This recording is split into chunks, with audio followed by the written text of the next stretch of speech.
വേണ്ട മോനെ, മതി. കുടിക്കാൻ വേണ്ട മോനെ. അച്ഛൻ മരിച്ചതിന് ശേഷം ഭാരം മൊത്തം എൻ്റെ കുഞ്ഞിൻ്റെ തലയിലായില്ലേ. എല്ലാം ശരിയാവും അമ്മേ. നീ എന്തെന്ന് ജോലിക്കൊന്നും പോവാത്തേ? അതൊരു ചെറിയൊരു പ്രശ്നം വന്നിട്ടുണ്ടായിരുന്നു. ആ വഴികളൊക്കെ നോക്കുന്നുണ്ട്. അമ്മ പ്രാർത്ഥിക്കുന്നുണ്ട്, എല്ലാം ശരിയാവും.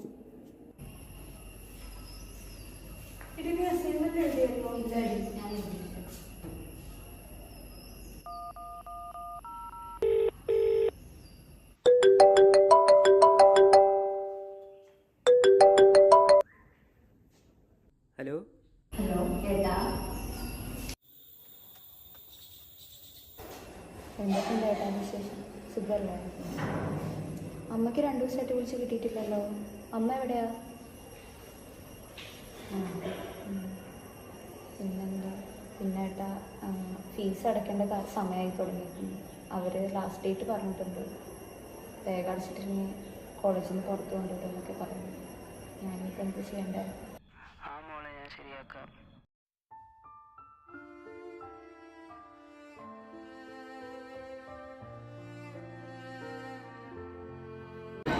അങ്ങനെ പോയി ബൈക്ക് എടുക്കാൻ പോകട്ടെ. ഹിമാലയ എടുക്കാൻ. എത്രയാവും? 3 മണി. അത് വീടിൻ്റെ അടുത്തുള്ള എഴുതുന്നതാണ്. ഈ പുതിയ വണ്ടി എടുക്കാൻ പോകാറുണ്ട്. ഏതായിരുന്നു? എമഹഡ. ഏതാണ്? അത് പോരാ.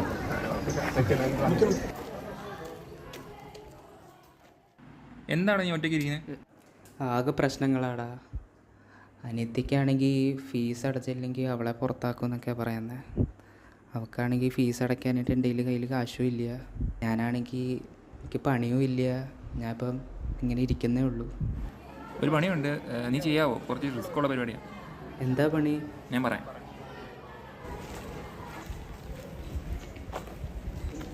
എന്താ പറയുന്നത്?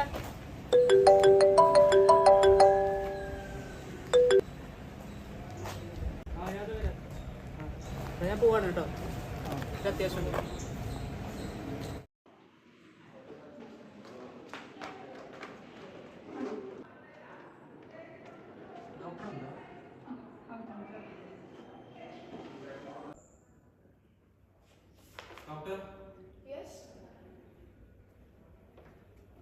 കല്യാണി അമ്മയുടെ അമ്മയൊക്കെ ഫുഡൊക്കെ കഴിച്ചോ? ആളിപ്പോൾ എങ്ങനെയുണ്ട്? കുഴപ്പമില്ല. ഓക്കെ, അമ്മേൻ്റെ ഫയലൊന്ന് ഞാൻ ചെക്ക് ചെയ്തായിരുന്നു. അപ്പോൾ ബ്ലഡ് ടെസ്റ്റിനകത്തേക്ക് ഇപ്പം ആൾ ഡയാലിസിസ് പോയിക്കൊണ്ടിരിക്കുന്നത്. മേ ബി കിഡ്നി ട്രാൻസ്പ്ലാന്റിൻ്റെ ആവശ്യം കാണുമായിരിക്കും. കാരണം ആളുടെ നല്ല വേരിയേഷൻസ് കാണിക്കുന്നുണ്ട്. സോ നിങ്ങളുടെ സ്റ്റാറ്റസ് എങ്ങനെയാണെന്ന് എനിക്കറിയില്ല. കാരണം ഓക്കെ, കുറച്ച് ചിലവ് വരും. അത് നിങ്ങൾ നോക്കണം. ഒരു 4 to 5 lakh ഒക്കെ വരും. എങ്ങനെയാണെന്ന് വെച്ചാൽ നിങ്ങളത് ചെയ്യുക. വേണമെങ്കിൽ ഞങ്ങൾ പ്രൊവൈഡ് ചെയ്യാൻ വേണ്ടി കുഴപ്പമൊന്നുമില്ല. മീൻസ് കുറേ ഇയേഴ്സായി അങ്ങനത്തെ സ്കീമുകളൊക്കെ ഉണ്ടല്ലോ. ജസ്റ്റ് നോക്കി നോക്കുക.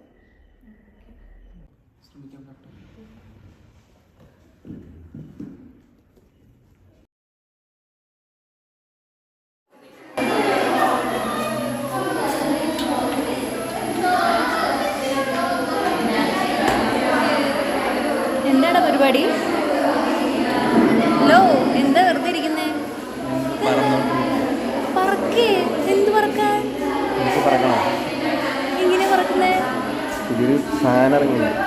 ഇത് വെച്ച് പറക്കാൻ പറ്റുമോ?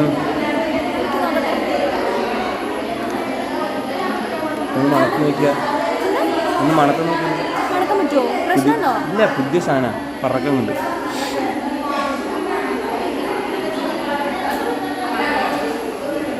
എങ്ങനെയുണ്ട്? ഞാൻ എടുത്തോട്ടെ.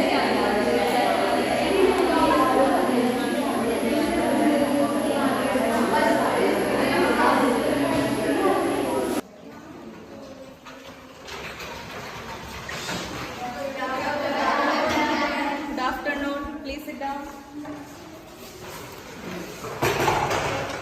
ഞാൻ പറഞ്ഞ അസൈൻമെന്റ് ആർക്ക് വെച്ചു?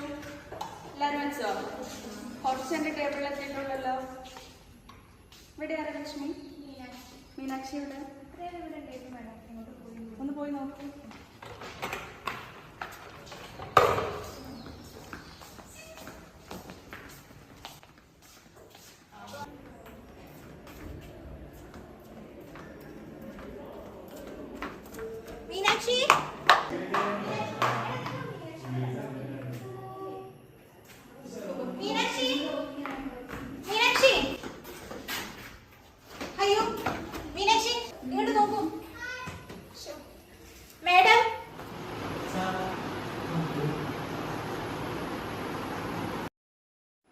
മീനാക്ഷിയുടെ ചേട്ടനാ.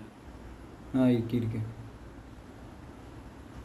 എന്തിനാ വിളിപ്പിച്ചതെന്ന് ചോദിച്ചാൽ ഇന്നലെ മീനാക്ഷിനെ വാഷ്റൂമിൽ അബോധാവസ്ഥയിൽ കണ്ടിരുന്നു. അപ്പോൾ അവളുടെ കയ്യിൽ മയക്കുമരുന്നുണ്ടായിരുന്നു. ഇതൊക്കെ പോലീസ് അറിഞ്ഞു കഴിഞ്ഞാൽ ഭയങ്കര ബുദ്ധിമുട്ടായിരിക്കും. അപ്പോൾ ഇത്രയും ക്യാഷ് എവിടുന്നായിരിക്കും കിട്ടിയിട്ടുണ്ടാവുക? ഞങ്ങൾ സാമ്പത്തികമായിട്ട് വലിയ പൈസ ഉള്ള ആൾക്കാരല്ല. പിന്നെ ഇതെങ്ങനെ കിട്ടിയെന്ന് എനിക്കറിയില്ല സാറേ. എന്തായാലും ഇവിടുന്ന് ചെറിയൊരു നോട്ടുണ്ടാവും. പിന്നെ വീട്ടിലും നിങ്ങൾ ശ്രദ്ധിച്ചോളൂ. അപ്പോൾ ഓക്കെ, അത്രേ ഉള്ളൂ.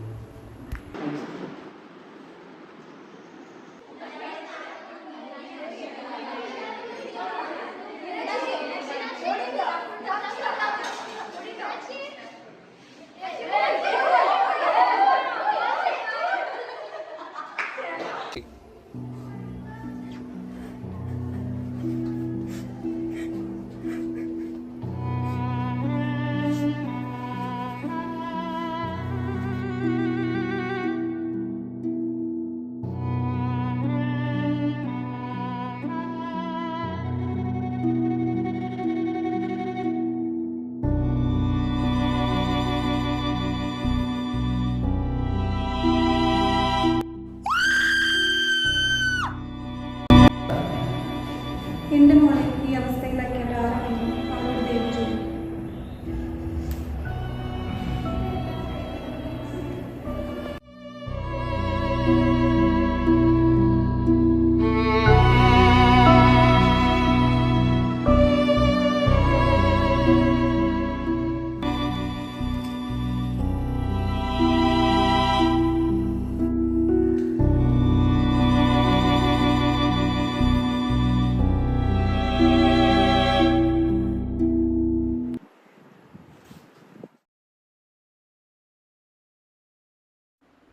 ഞാൻ ചെയ്യാം.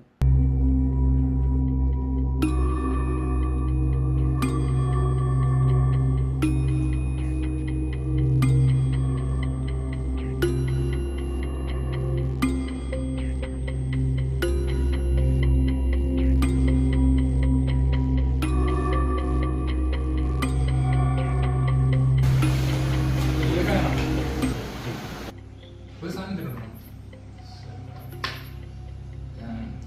ഞാൻ വന്നത് തോന്നി ഏതെങ്കിലും ഒരു ഫ്രണ്ടൊക്കെ ഫ്രണ്ടാണ്. പൈസയ്ക്ക് കുറവ് ബുദ്ധിമുട്ട്. നിങ്ങൾ സാധനം സ്റ്റോക്ക് ഉണ്ടോ നോക്കണം. എന്നാലും ഞാൻ ശ്രമിക്കാം. പരമാവധി. ശരിയാണോ? ഓക്കെ.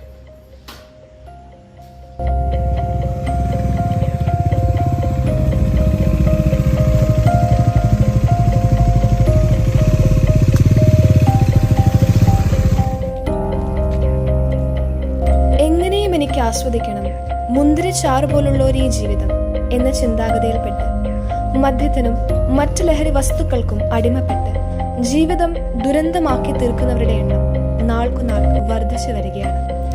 അത് നമ്മുടെയും മറ്റുള്ളവരുടെയും ജീവിതങ്ങളെ എത്രത്തോളം സ്വാധീനിക്കുന്നുവെന്ന് നാം മനസ്സിലാക്കണം.